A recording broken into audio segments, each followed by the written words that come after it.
we got the news. Keeping it fun, keeping it true. It's something juicy, keeping it juicy too. All right, you guys. So, the first thing that I kind of want to bring up for something juicy is about a man that we had talked about. I believe it was like last week, Friday, when I had brought the story to the airwaves, talking about somebody being found hanging on a Brookfield golf course. Right. And have you seen that the news has finally started talking about it? I just saw it. Did you really? Yeah, no, I just saw it just yesterday. Now his family's asking for questions and things and all those things. They want questions, and the police need to answers? provide them answers. Right. There you go. They have questions and they want some answers. I'm just glad that I started seeing the news kind of pick it up, and I almost feel like they were kind of forced to, because it was so big on social media that they were like, okay, we have to figure out what's really going on here. But I wanted to give y'all an update on the story. So a family is calling for answers after a man was found dead on a Brookfield golf course. This is according to WISN 12. So Brookfield police said first responders found the man hanging from a tree at the Brookfield Hills golf course near I-94 and Moreland Road early Thursday morning, November 13th. Family identified the man as 39-year-old Torrance or Tory Medley. Chief Chris Garcia said while their investigation remains open, evidence points to Medley's death being a suicide. So they are still saying that they think he took his own life. But their family is saying that they still want some form of closure. So they are calling for police to do a thorough investigation. All right, because they just want to make sure that if it was a suicide, and the sister has been seen on camera saying this, but she was saying if it was a suicide, we'll accept that. If it wasn't a suicide, like, I would hope that the police and investigators will be doing their job to figure out exactly what happened, to pretty much get justice for her brother. And so pretty much she was saying that he was there, I think, by himself, living here in like Milwaukee, but she's not sure how he even got to Brookfield because he doesn't have a car. So that's why she's like, I just wonder, what was he doing there? Why was he at this golf course? Like, it's just so many, like you said, so many questions that they have. But they were saying that Tory was found with a strap around his neck and the other end was attached to a tree branch.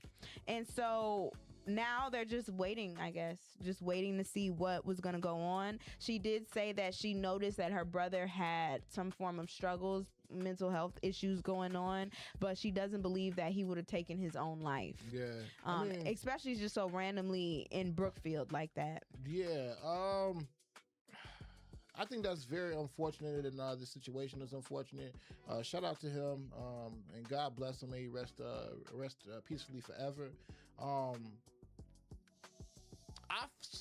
I find this suspicious. I do find this very fishy, man. For one, okay, if you're a black man who already resides close to the city of Milwaukee, why in the hell are you going out to Brookfield in the first place to kill yourself? It has no, significance to your life.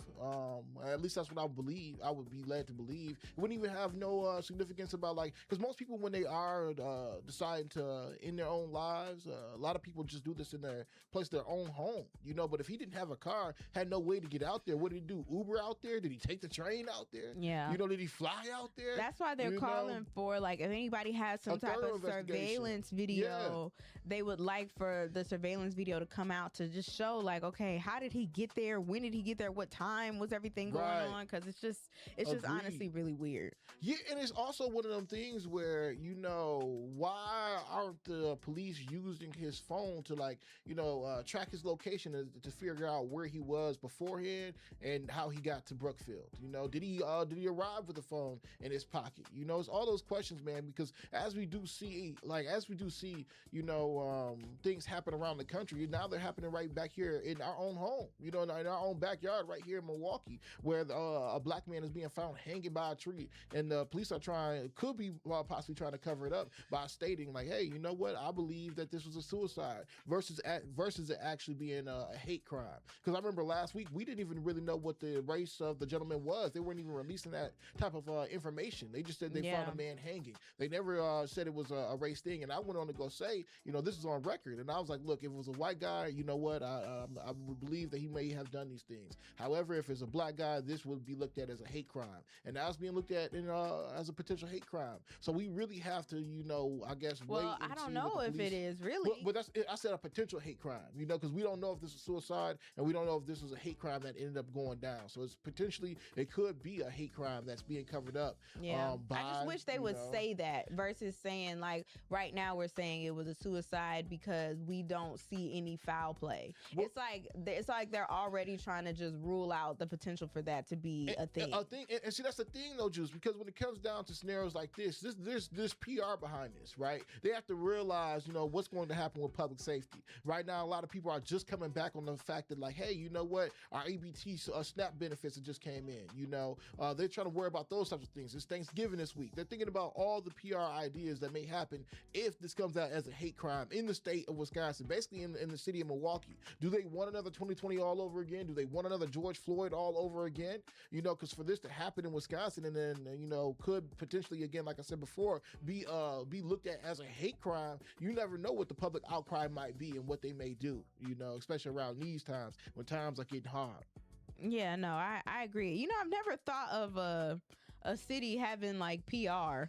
Yeah. I just thought it was, just facts. Nah, man, it's PR. Because it's like, if it really is something that happened, you have to be honest about it, But I guess I never looked at how a city could face backlash over something happening that they didn't necessarily have nothing to do with. That's why I guess I don't look at it as PR. Okay. I just look at it as they don't care that much, or it's just something that they didn't want to, I don't know, really talk about like that. But maybe that's the whole PR idea. That's what I would go on to say. PR is kind of what we do each and every day. It's mass communications. It's how people will interpret a story, especially around a given time and moment or a political climate that we may be in. And that's what we are in right now. It's a very bad political climate to where race is at question, for a lot of people. I was thinking about this on the way of me driving up here about how, again, president can influence the minds and the masses of the people and cause them to do more damage. And I just remember this is literally the first time Donald Trump had got elected. This is 2016, November 4th or whatever may have you. I remember being discriminated against in an interview just literally that day, and I never had been discriminated against before.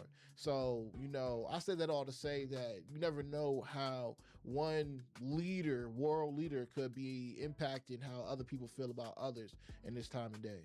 I was just upset that the news took so long to report on this. Yeah, everybody was upset with the news. Why did Which makes it sound fishy. Don't that sound suspicious? Why did you guys not pick it up earlier? Like, as soon as you saw that it was going to be a thing, and as soon as because they get the notifications, like they get the inside scoops immediately from police departments of something really big going on, and they should be it should be like breaking news, honestly, if you were to ask me. So for it to have taken days and days and to face like public pressure, 6-7 public pressure to even highlight the issue and bring awareness to it, to me that was just foul. Yeah, it was completely foul, because as media, it is your job to inform the people of what is going on within their communities, and that is something really big that I'm sure people who live in Brookfield wanted to know what was going on. People who live in just the greater areas of Milwaukee wanted to know what was going on, and that is your responsibility to report on it. Yeah. Even if you don't have the full details yet, they always are out here talking about topics that they don't have full details on just yet. But if it's something that's really big and it's breaking news, they still gonna say what they do know temporarily.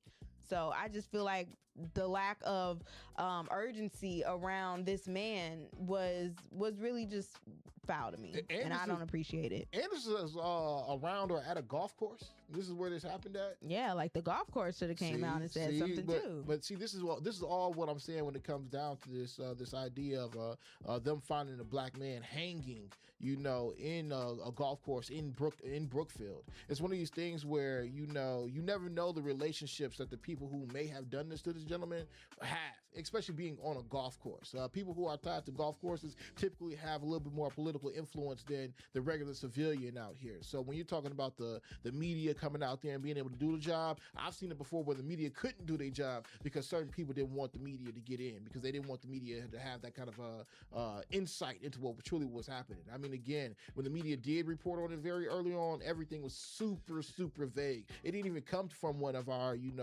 one of our elite news sites or newscasts that we have out here, whether it was Fox 6, WISN 12, TMJ4, CBS 58. None of these accredited news places, whatever, commented on it at all. So then these were the voices we were actually looking to hear from, on top of other radio influencers.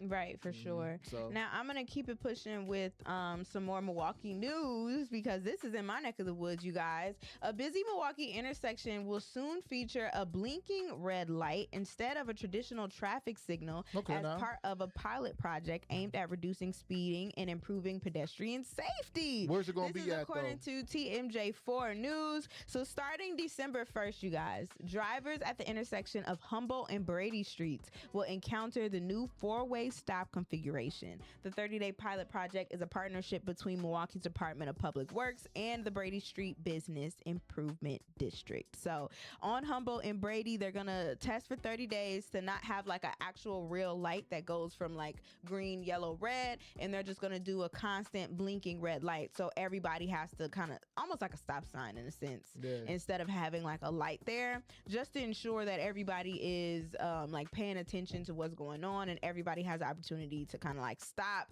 And with that being a heavily pedestrian filled area, especially down there on weekends and at nighttime, because it's a really big like bar scene and stuff like that. I think that's why they're trying to like calm the area down just a little bit, especially since it's right before you're about to start going to Water Street. So they just want people to kind of slow down a little bit and see if that's going to fix anything. Reduce, because there was just a hit and run incident there back in April, and so people keep just saying like we need to find something else to do, some type of traffic, some type of calming things to do in the area, and so that's what they feel like needs to happen. Now some people, I ain't gonna lie. Go ahead. I was gonna say people are kind of excited about it. I would say it's like mixed reviews, because some people are saying like I don't really think that's gonna like help anything or solve anything, but then you have other people like the man who was hit back in April saying like something is better than nothing, or even a teacher who's at a school that's very close by. She's like, a lot of kids have to walk across the street to go to the school, and they have to cross that intersection, and so if everybody is just more aware of what's going on and not just rushing through because they have a green light, it could help solve some issues. Yeah, I'm not gonna lie. This sounds like a good idea.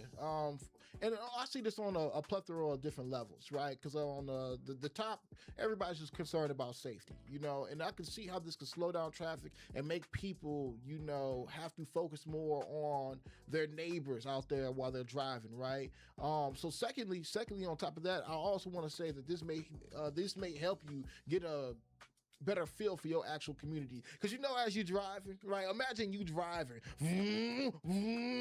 you pull up that red light, and the red light is blinking.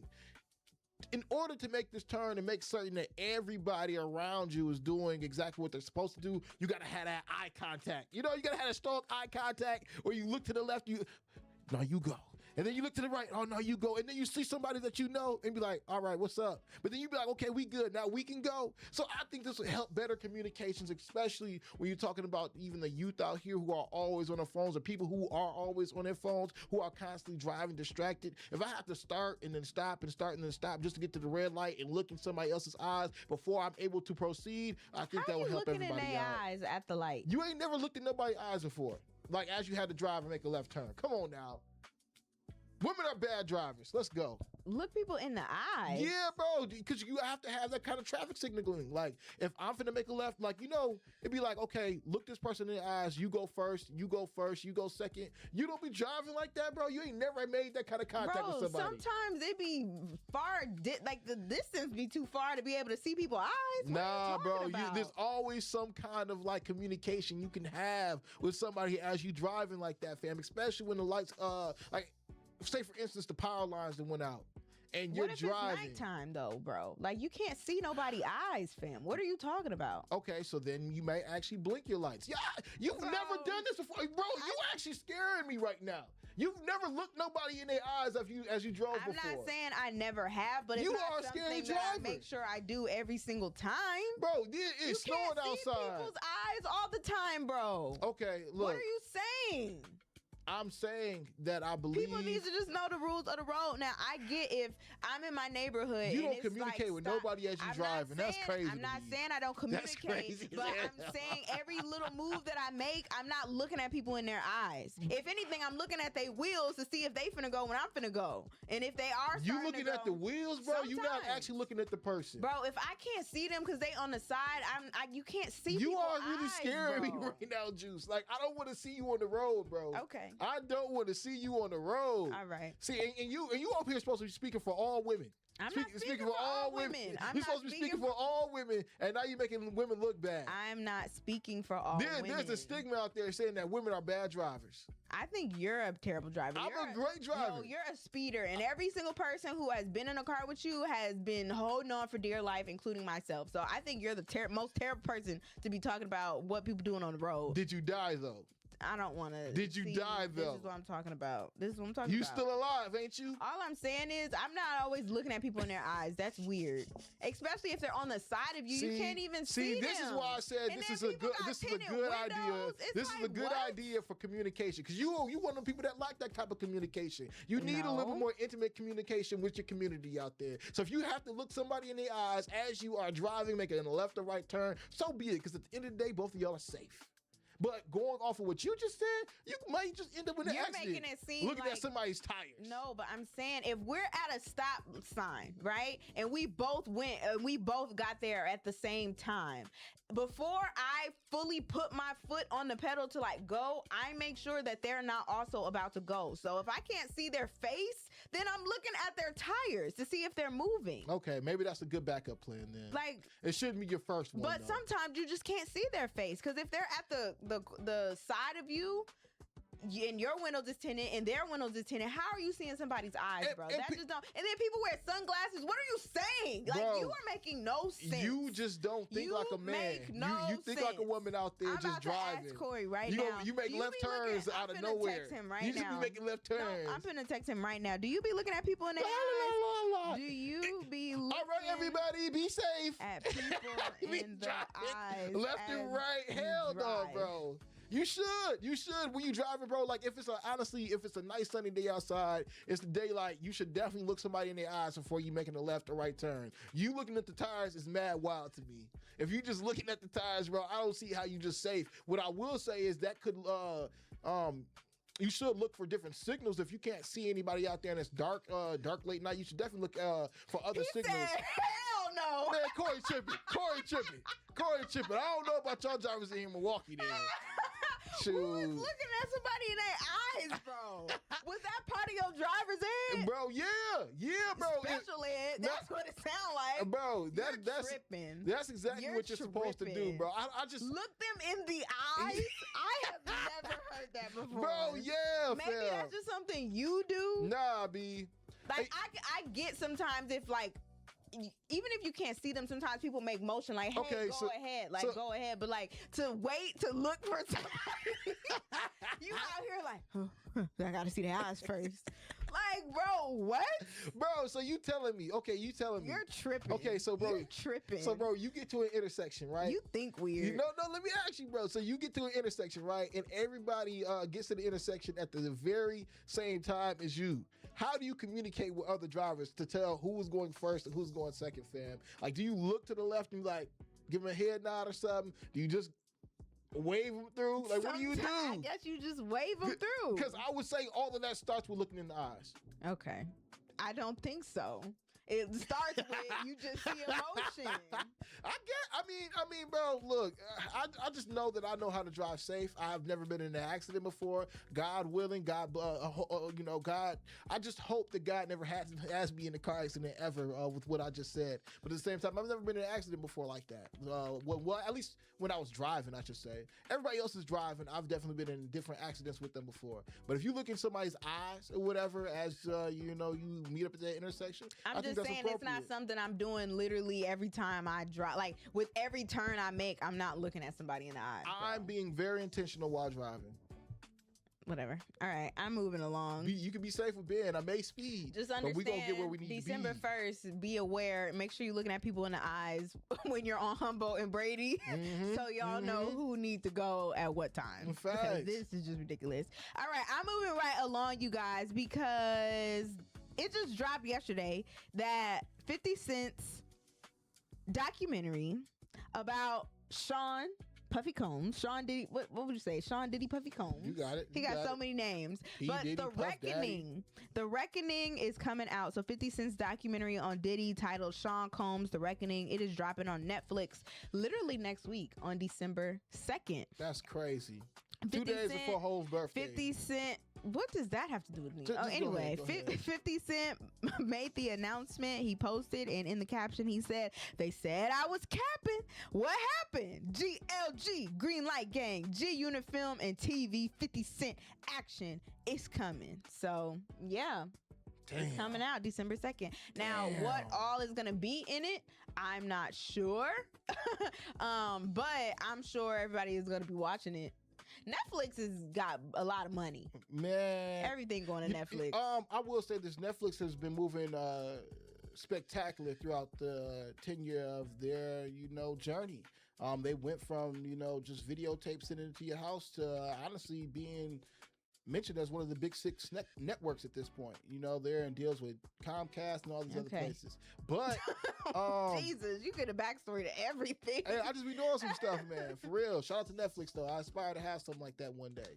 But anyway, nah, man, I'm really sad though, bro, because like 50, like what's really going on? 50 Cent, like for real, what is up with you and Diddy, He looking fam? you in the eyes. I really am. Driving. I'm looking 50 Cent in the eyes, Curtis Jackson in the eyes right now, bro. Like, what really happened, fam, between you and Diddy? Why are you assisting in this man's TKO? You know what I'm saying? He's already out. He's already down and out. And what's their beef, bro? What is their beef, man? Because is there beef? It has to be some kind of beef, fam. Because look, 50, I know you could be a bully. I know you could be a bully, fam. I get it, fam. And you think it's hilarious. And some of the stuff is really funny. But come on, bro. Don't put him in the casket. You know what I'm saying? Don't do that. Like, come on now. Don't kick a man when he's down. He's already down. Come on. But we don't know what is going to be in this documentary about Diddy, though.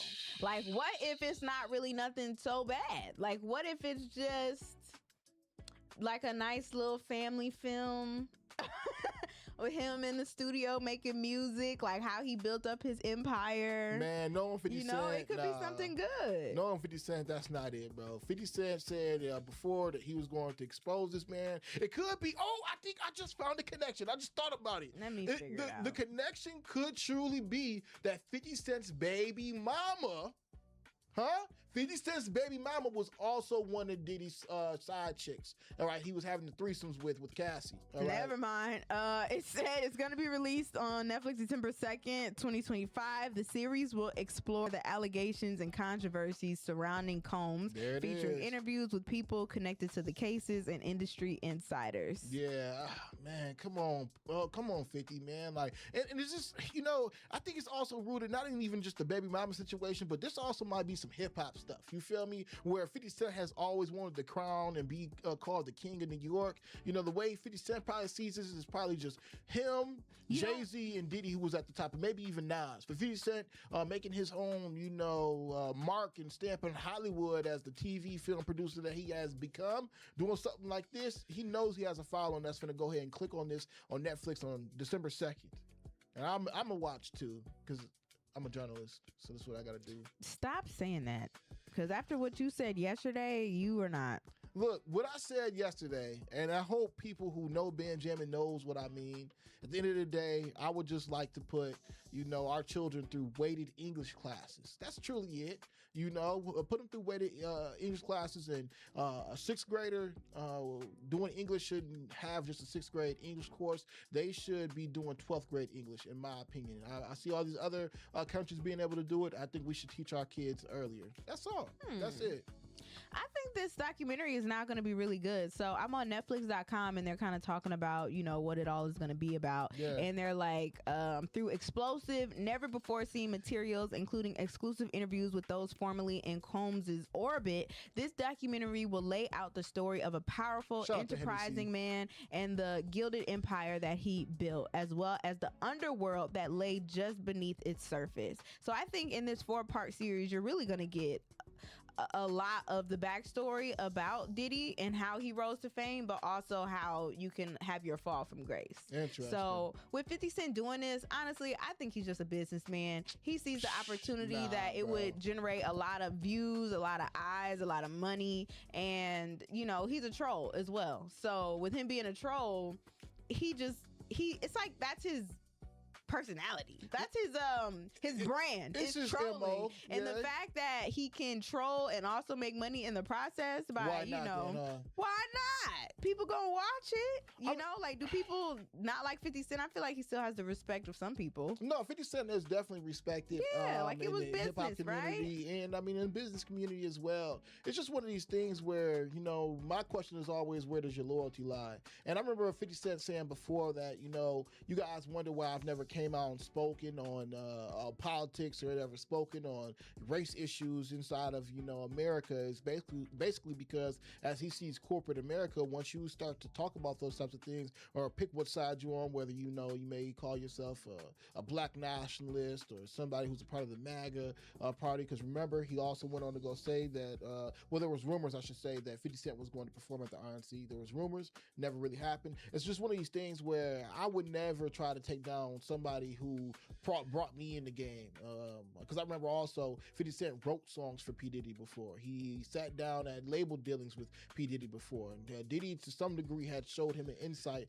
of the industry that nobody else was willing to even show 50 Cent. So it's just one of these things where I'm kind of upset with 50 Cent for it, but I'm definitely going to watch this because I'd much rather have somebody who has our kind of perspective on or outlook on life doing this versus somebody who wasn't from the community doing this. So yeah, we'll see what happens. All right, y'all. So the last thing I do want to bring up real quick for Something Juicy is the fact that Rush Hour 4 is officially in the works. They're saying it is in the works after a push from Donald Trump. So according to reports, Rush Hour 4 is officially in the works, with Paramount set to distribute it. The long-delayed sequel movie move forward after President Donald Trump personally urged the studio to revive the franchise. And I'm just like, me and Ben were talking about this a little bit off air when it comes to Rush Hour 4, because what did you say to me? What did you even like about this?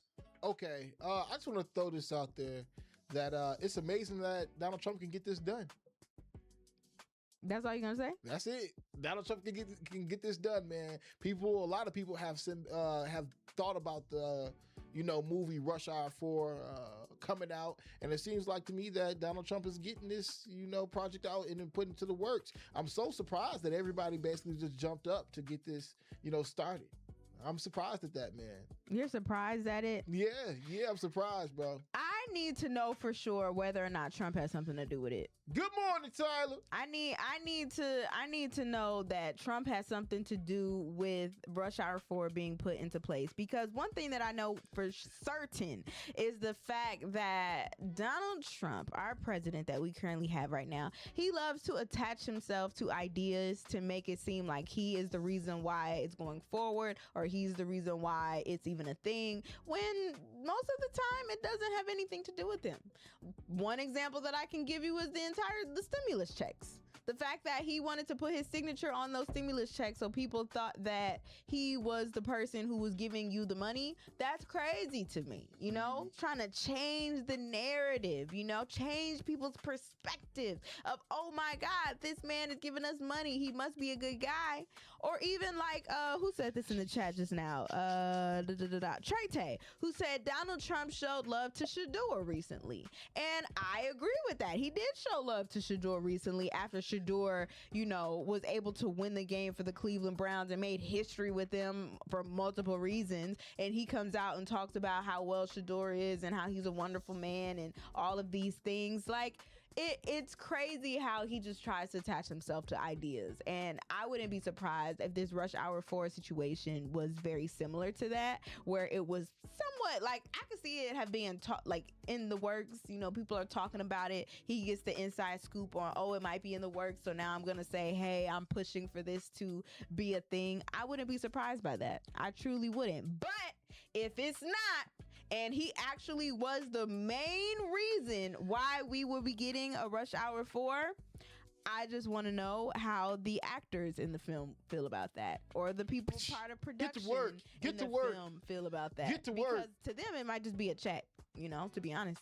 I mean, that's okay. I just want to break this down a little bit because, you know, again, as you said, we definitely did talk about this prior to, and really my whole stance on this was, I'm thinking to myself, like, man, Donald Trump definitely did just get this done. You know, Donald Trump, you know, he may not be doing a lot of things that everybody else out there want him to do, but a lot of people, for whatever odd reason, want this Rush Hour 4. And I just want to ask the chat, like, do y'all really think that we need a Rush Hour 4 all over again? I say no. Jackie Chan, you know, and Chris Tucker, you know, on the surface level of things, it seems like another, you know, action comedic movie that, you know, brought so much joy to so many people's lives. I mean, it even went on to go inspire a Kendrick Lamar music video called DNA.